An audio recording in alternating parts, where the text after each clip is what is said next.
বাংলা ব্যাকরণ মিডিয়া নতুন ভিডিওতে সবাইকে সুস্বাগতম। আজকে আমার আলোচনার বিষয় হলো নাট্যকাব্য এবং কাব্যনাট্য। নাট্যকাব্য হলো নাটকের কিছু বৈশিষ্ট্য সহযোগে কবিতা রচনা করাকে নাট্যকাব্য বলে। নাটকের কিছু বৈশিষ্ট্য সহযোগে কবিতা রচনা করাকে নাট্যকাব্য বলে। এর বৈশিষ্ট্যগুলো হলো নাট্যকাব্যে নাটকের ঘটনা, চরিত্র, সংলাপ যুক্ত হয়। অঙ্কদৃশ্য বিভাজন থাকে না। ২ নম্বর বৈশিষ্ট্য হলো নাট্যকাব্য মূলত একটি কবিতা, গৌণত একটি নাটক। ৩ নম্বর, এটি আকারে ছোট হয়। নাট্যকাব্য আকারে ছোট হয়। ৪ নম্বর হলো যেখানে কাব্যগুলোর প্রাধান্য এবং নাট্যরস কাব্যবেষ্টনী দ্বারা আবদ্ধ, অর্থাৎ নাট্যকাব্যে কাব্যের প্রাধান্য বেশি, অর্থাৎ কাব্য গুণের প্রাধান্য বেশি নাট্যরস অপেক্ষা।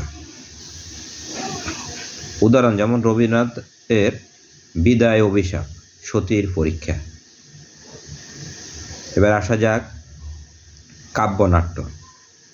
কবিতার কিছু বৈশিষ্ট্য সহযোগে নাটক রচনা করা হলে তাকে কাব্যনাট্য বলে।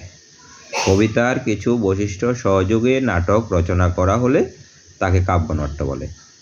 অর্থাৎ কাব্যনাটের মধ্যে কবিতার প্রাধান্যতা বেশি থাকবে। যাই হোক, এর বৈশিষ্ট্য হলো এখানে কবিতার ভাব আবেগ যুক্ত হয় এবং কবিতার ছন্দও যুক্ত হয়। কাব্যনাট্যে কবিতার ভাব, আবেগ, ছন্দ যুক্ত হয়। এটি মূলত নাটক হওয়ার অঙ্ক বিভাজন আছে। যেহেতু আমাদের নাটকের জন্য 5টি অঙ্ক প্রয়োজন হয়, তো এইটি যেহেতু কাব্যনাট্য, তাই এখানে অঙ্ক বিভাজন আছে। আর অঙ্ক বিভাজন থাকা কাব্যনাট্য আকারে বড় হয়। কাব্যনাট্যে কাব্য হলো শুধুমাত্র নাটকের বাহন বা সহচর। কাব্যনাট্যে নাটকের প্রাধান্যতা বেশি, আগে বলেছি। কাব্যনাট্যে নাটকের গুণ বেশি কাব্যের গুণ অপেক্ষা। ধন্যবাদ সবাইকে ভিডিওটি দেখার জন্য।